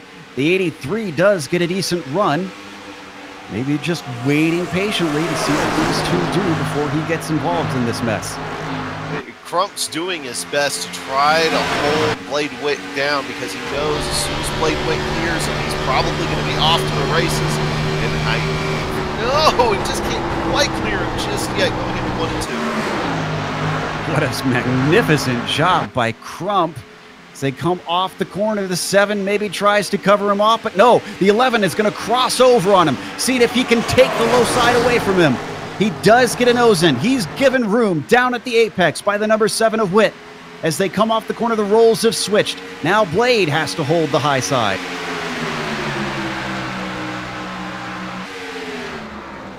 He got awful close to the wall on the entry, using as much track as possible. This is the first time we've seen Blade fully clear, and has he got it? He has. Blade Witt into P1. Going to be 10 laps to go at the line. Blade Witt, your new leader, having started this race from 13th. In fact, there is nobody in the top 5 that started in the top 5. These are drivers who knew how to play the long game.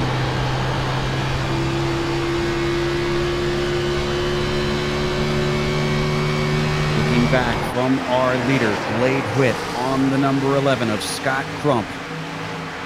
If these two get into it, they are going to have trouble because they've got even more cars waiting patiently. Lopresto, Addison, McDaniel, all in a breakaway from the next car back in 6, which is Patrick Mallet. Who would have expected that Mallet would fall that far back after he was so close to the lead earlier?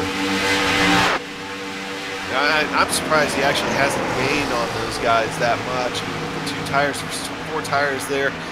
That is, they've been able to hang a lot longer than what I thought they would, but unless we get a caution here, I think this is Blade Witt's race. He said he'd be off to the races, and you were right. He's already extended it up to a 0.3 second gap back to P2.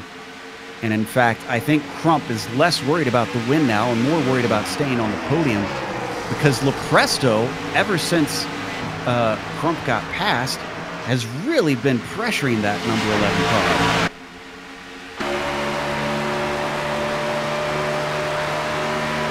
Right on top of Lopresto, staying right in the tire tracks of the number 11.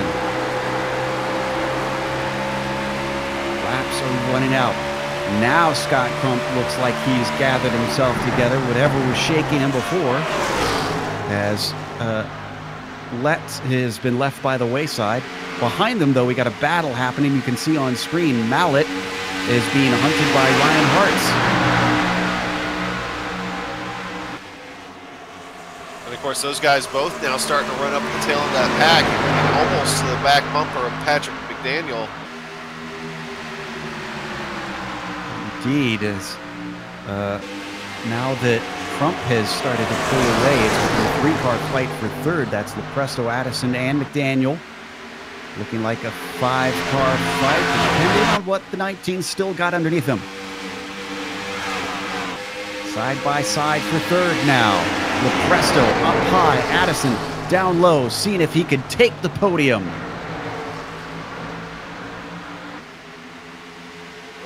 As he washes up high, he nearly gets into the side of 83. Don't want to finish under caution here, boys. Let's keep it safe. 5 laps to go now. And nobody seems to have anything for the number 7 Blade Witt. Scott Crump has pulled away from the battle for third, but is not gaining on our leader. You see the gaps that are being pulled from first to second and from second to third. Jeff Addison does manage to get by Lopresto, but here comes Patrick McDaniel. Going to demote to Lopresto one more. Mallet also looking on the high side. Is he going to make it 3 wide? He's sticking his nose in between them. He's thinking about it. Oh, what a big moment there for the number 25. Patrick McDaniel gathers it back together, but not without losing all of those places within the pack. That leaves Lopresto and Mallet to fight it out. Those two side by side for P4. Oh, the 83 nearly washing up into the outside of turn 4. But all the momentum that it cost him, with Ryan Hertz easily taking that spot away, moving into 5th. 2 laps to go now. There's really nobody anywhere near Blade Witt as he's extended it up to a second. He does have a little bit of lap traffic ahead of him. That's Danny Jones. I don't think he'll catch him in time to put him a lap down as the white flag now comes out at him. Yeah, just a fantastic end of the race drive from Blade Witt. Rounding 1 and 2. He's going around the lap car here of Danny Jones. And just phenomenal pace here at the end of this thing, clearing those guys. And I'll let you call it home, Joe. It's been 134 laps, honoring the memory of David Cater. But today, to take the win, it is Blade Witt, the number 7, crossing the line in Chicagoland first. Scott Crump gets second, beating out Addison just barely. Mallet does make his way back to 4th. 5th goes to Ryan Hartz. Who drives the race, John Lopresto from 18th to 6th. As the drivers stream across the line, not many battles farther down the order as they've now all crossed. So with that, we're going to take a quick break here on the Global Sim Racing channel. We'll come back with the unofficial results as well as driver interviews, and on screen you're going to see all the upcoming races here.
Welcome back to Chicagoland. Thanks for joining us for Cater's final ride. It has been a wonderful race to honor the memory of David Cater, and Blade Witt was our winner in the end. You can see they're doing a little bit of a photo op there in the background. Scott Crump managed to get second place with Jeff Addison in third. Then it's Patrick Mallett taking P4 with Ryan Hartz finishing fifth. John Lepresto, a bit anonymous for most of the race, but a great run to sixth in the end. Patrick McDaniel takes P7 with William Anshoff, who was definitely in the mix for much of this race. He still finishes in eighth. Cody Griffin had some action on screen from ninth, and Todd Hendrick rounds out our top 10. Yeah, Mark Herzog is going to come home in 11th after starting this race in 20th position. Back behind him will be Adam Sweet, who Adam Sweet himself was up 15 spots from the start of this thing. Tom Ohm is out there for 13th, 14th, Roger Gregory 15th, Chris Baum 16th, Brian Sibley 17th, Kyle Amon 17th, or 18th, Jim Walton 19th, Danny Jones, and 20th will be Nick Hurd, who stuck this thing out to the end of the race, Joe. Yeah, an impressive comeback, or excuse me, no, I thought I said one lap down. It does not. That was his grid position I was looking at. So it's not an impressive comeback for poor Casey Kerwin, who was our first DNF of the day, it looks like, finishing 21st with Patrick Bayer coming home 22nd. Then it's Bobby Childs in 23rd. Ian White finishes 24th with James Heater in 25th. P26 goes to Brandon Peters. 27th winds up in the hands of Michael Bianchini, with Mark Nadeau finishing 28th. 29th, McKinney Lowry, David Morin 30th, and John Dickert finishing in 31st. 34 starters out there today, but we've got some drivers to talk to. Fifth place finisher Ryan Hartz is going to join us first. Ryan, welcome to the booth. You were kind of in the mid-pack for much of the race, and then suddenly at the end, you found yourself in contention. Were you surprised by that? Yeah, definitely. First off, I want to say thank you to iRacing for putting this race on. David Morin for putting this race on. It was an awesome tribute to David. Want to say I'm sorry for everybody that's part of David's family. I can't imagine what they're going through. But yeah, I was in the middle of the pack for most of the race. Thought it was like a 7th, 8th place car, but when I saw Casey get wrecked and we got put a lap down and we just didn't have enough time. But overall, great race. Talk about that battle after the last restart, because you from a second back down, I'd say about 7th, all were just mashed together. It looks like you couldn't get away from one another. On the final restart, I was planning on just following Patrick. I knew he had a fast car. He was running top 3 all night, and if I could just follow him, maybe we can get up to the top 3. But like I said, just ran out of time. Yeah, absolutely. We've got a number of people that seem to want to talk to us, so we don't want to spend too long, but thanks for coming in. Any people that you want to thank, or any last thoughts before we let you go? Definitely thank you guys. Thank you to iRacing again for putting this race on. David Morin, it was a great race, and thanks to Cody Griffin. He's been helping me all night, so thank you guys. That was Ryan Hartz, our number 22, finishing 5th today. Up next, I believe we have McDaniel ready to talk to Blade Witt. Excuse me. Our winner is here, is ready to talk to Adam Young. Hey, Blade, first things first. I mean, we want to go ahead and get to the point of what tonight was about. And did you know David Cater personally? He joined our team in the past couple months, and he started. I work on Jeremy Davis's pro effort, and came on with us, and I was the spotter, and he was the crew chief for the last 2 races at Atlanta and Richmond, and I got to know him through those and some of our testing sessions and stuff, and always had an admiration for him. I learned to build setups through him, and he was just such an impact on the community. Well, and I know it was a tough loss for you, losing him and everything, after only really getting close to him for a few months. But, you ran a whale of a race tonight in his memory. And I really want to talk to you about that last restart. You got a couple of guys that got up in front of you on pitch strategy, and you had to cut and dice through them to take the lead away. Tell us about those last couple laps, man. Yeah, on that restart, I had a really big jump, more than I deserved, because car in front of me had to pit for a penalty, I presume, and I just kind of that gave me a good start to be able to make a pass to the first corner, and then Scott had a really good battle there. All right. Well, hey, Blade, great job tonight. Wish it was under better circumstances, but man, you, like I said, you done great for David's memory, and I appreciate you being here, and hopefully we'll catch you around next time. Guys, I appreciate it. That was our winner, Blade Witt, talking to us. And up next, I think we've got the mic working of Garrett Mashburn, who's joined us in the booth once again. Garrett, you got a copy? I think so this time. All right. So same question as I asked you before. Did you know David personally, and what was your involvement in helping get this race set up? So I had originally met David probably about 4 years ago, shortly after I joined iRacing. It was pretty raw getting into setups. And, like a lot of people had watched some of his videos on YouTube and tried to mimic what he did. And then I saw him in a race room and was kind of starstruck and like, oh gosh, am I really going to, ask this guy? And I was just kind of blown away of how humble and how confident he would talk and how willing he was to answer questions. And then like Blade was saying, about 2 or 3 months ago when David Morin told us that, hey, Cater's going to be joining our team, helping us with pro and whatnot. Again, kind of starstruck. I was like, wow, I get to actually work with this guy. Guy who's, contributed so much to iRacing and did whatever it took to be as patient as possible to explain to everyone, this is how you do this, to help us make us all faster. So for the last 2 or 3 months was an honor to get to work with him. And we're glad, David and I are glad that we got to put this together to honor his life. And it's been a very hectic week trying to make sure all of our I's were dotted, T's were crossed to make sure everything went smooth. But overall, we think it was a great race to attribute to him.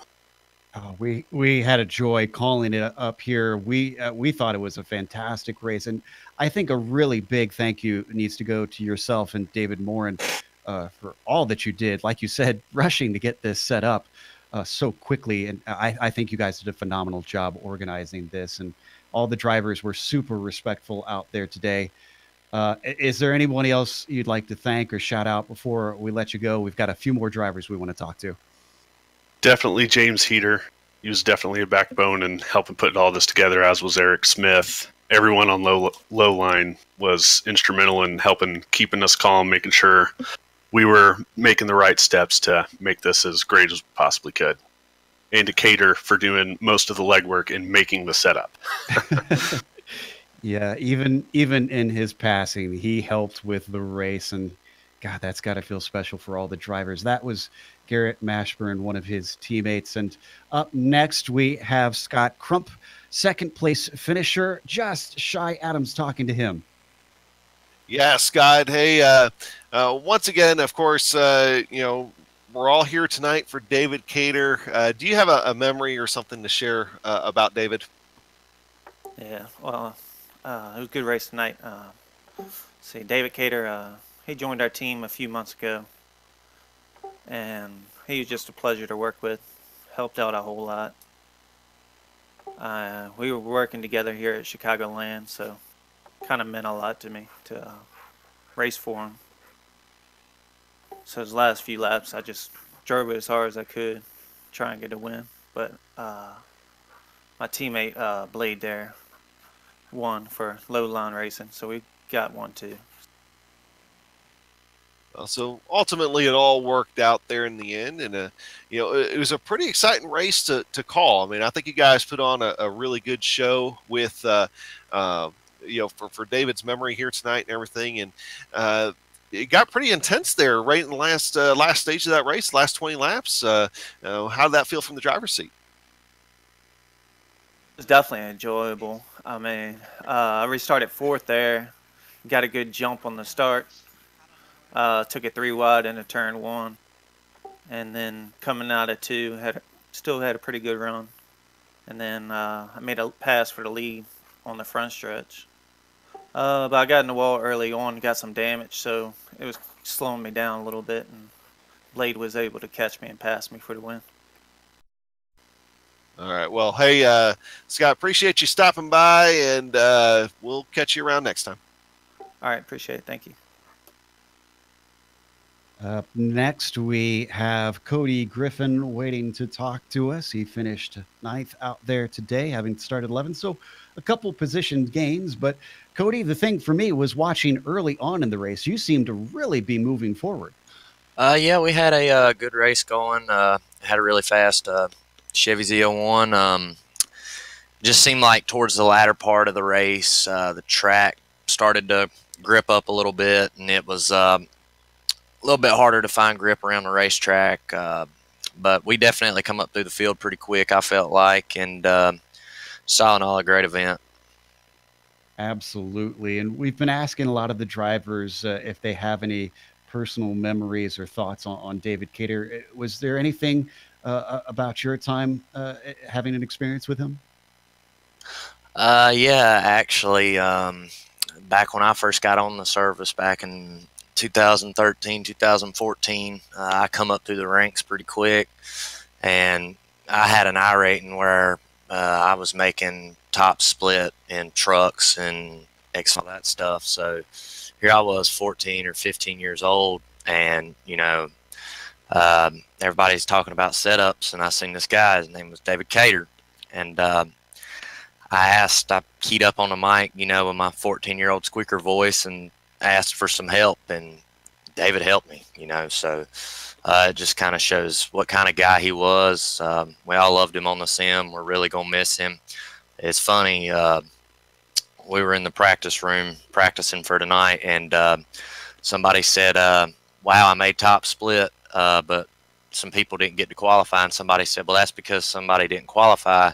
And he said, well, I felt like I accomplished something when he qualified for top split. I said, we all accomplished something. We were friends with David. So that's pretty much where everybody stands. We're going to miss him. Yeah, and I can only imagine for those close to him how heartbreaking this whole thing has been. But it's been really awesome to see so many great memories coming out, and all the positive talk and all the great impact that he's had, and what a great mark he's left on iRacing, which hopefully will go out to the racing community in general, just continuing to spread that positivity.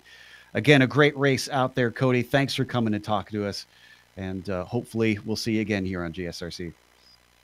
Yeah, I look forward to it. Going to try to run for my pro next year, so hopefully I'll get to see y'all sometime then. But thanks to everybody that viewed in, and rest in peace, David. Absolutely. Cody Griffin, 9th place finisher out there today. Next one, real quick, we want to get one before we close out with David Morin, the organizer. Mark Herzog. Mark Herzog going to be talking to Adam Young.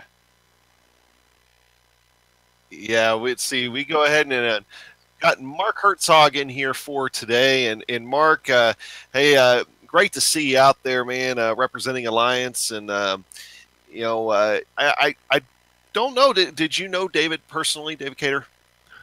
No, I did not. I've seen him post on the forums. I've seen his videos, and he's got a very large reputation within the iRacing community, which I'm sure surely deserved. You know, and obviously his impact has been felt far and wide just from a lot of those forum posts. And glad you were able to get out here and support him. And just real quick, go ahead and tell us a little bit about your day, man. You had a pretty eventful day out there. Seemed like you were in the thick of it the entire race. Yeah, I didn't get a chance to do a lot of practicing, so I just kind of ran at my pace, and it worked out well. You know, I ended up in the top 15 and had a couple of scares, but everybody was real respectful, and I think they were carrying on the ethos that David has, is where, you know, you race hard, but you race clean. Well, it seemed to work out because there was definitely a lot of clean driving out there here for today. Hey, Mark, appreciate you stopping in and talking to us, man, and we'll see you around. Thank you, and my condolences to the Cater family.